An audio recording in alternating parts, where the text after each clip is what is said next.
From fast food menus to grocery aisles, it feels like plant-based meat is everywhere. But what's actually in it? There are burgers that bleed without beef, chicken made from soy, and bacon created without pigs. 100% meatless. Is this new wave of vegan meat actually good for us? And going deeper, some are even starting to wonder if vegan meat may eventually share the spotlight with traditional meat as a mainstream protein source.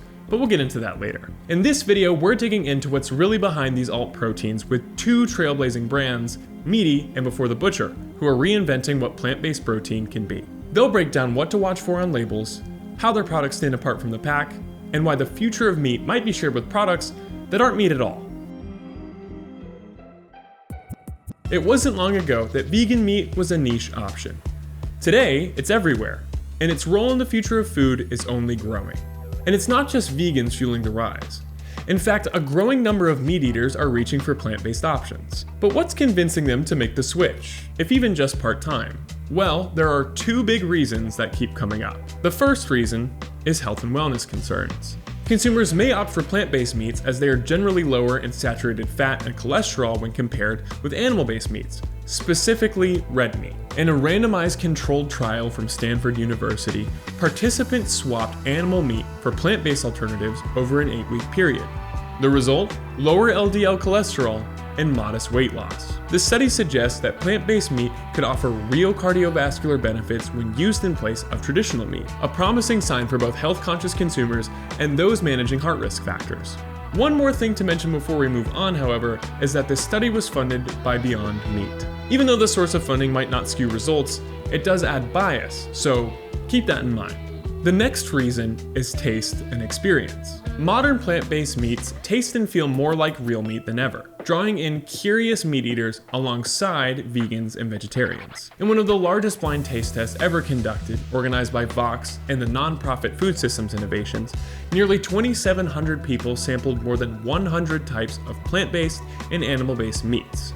While traditional meat scored highest overall, many participants preferred certain plant-based options. It's a clear sign of just how far these products have come. On the surface, it's understandable why plant-based meat is becoming a common choice for consumers. But there's more to the story.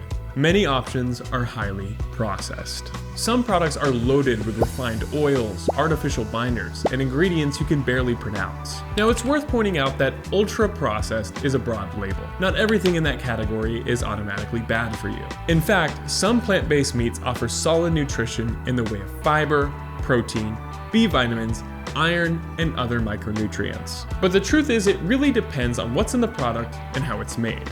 But how do you tell the difference between a clean, nutrient-dense option and one that's more hype than health? Let's break it down. To make informed choices, there are 3 things to know before buying vegan meat. First, you want to check the ingredients. Next, prioritize whole foods. And last but not least, be cautious with additives. When you're searching for alternative meat, the first thing you want to do is flip the package over and check the ingredient list. If it reads more like a chemistry experiment than a food label, that's your first red flag. You want to stick with products that keep it simple, clean, and recognizable, a standard that both Before the Butcher and Meati proudly uphold, setting them apart in a crowded market. I think the new vegan should look for a clean label and how nutritionally dense the product is. We make adjustments to our products to have the ingredient list as short as we can. And those are things that are concerning to consumers today. So that all makes sense, paying attention to ingredients and not choosing products that have a laundry list of items that you've never heard of before. But what ingredients should you ensure your products include? When checking your product's ingredients list, it's important to verify that they include real food, like mushrooms, lentils, black beans, or quinoa.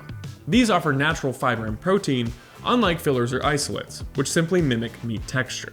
One of the ways we go about achieving the texture and bite and chew is with the ingredients that we use and the process we use to produce the items. And when you tried the product, when anybody tries the product, they notice that right away. The most important thing and the concern most consumers have is a lot of plant-based meats are an ultra-processed frankenfood where they take product and they create the end product with a lot of different ingredients that you don't understand.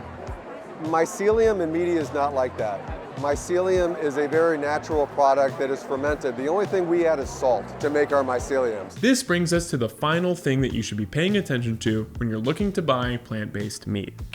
Be mindful of sodium, oil, or other additives. Some vegan meat can sneak in excessive salt or refined fats, which can outweigh the health perks. Transparency in processing matters too, as you want to ensure it's as minimal and purposeful as possible.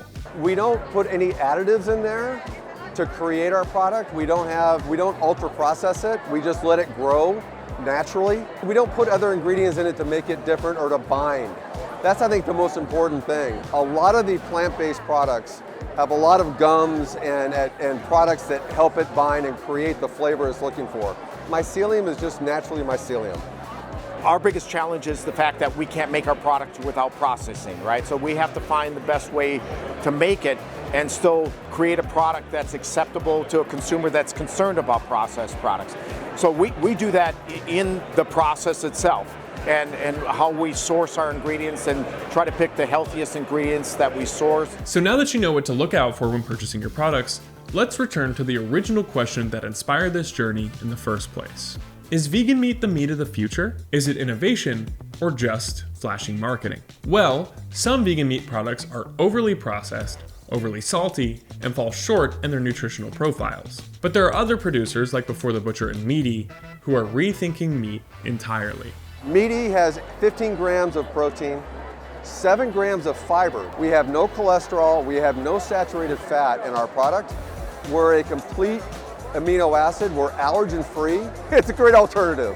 What we're trying to do really is to get people to understand that we're providing an option. And it's a healthier option, not just for you, but for the planet and for the animals. That's our goal. Vegan meat is not a replacement. It's an option. It's not about taking away a popular food source. It's about creating more choices for protein in the future. We want to thank Danny O'Malley of Before the Butcher and John Bortels of Meati for taking the time to share with us about the exciting things their companies are doing. And if you want to know more about either of these brands, as well as the work that they're doing, be sure to check out their websites linked in the description below. Thank you so much for taking the time to watch this video. If you enjoyed it and want more real talk about nutrition, food myths, and wellness wins, hit that subscribe button and join us here at the Nutrition Insider.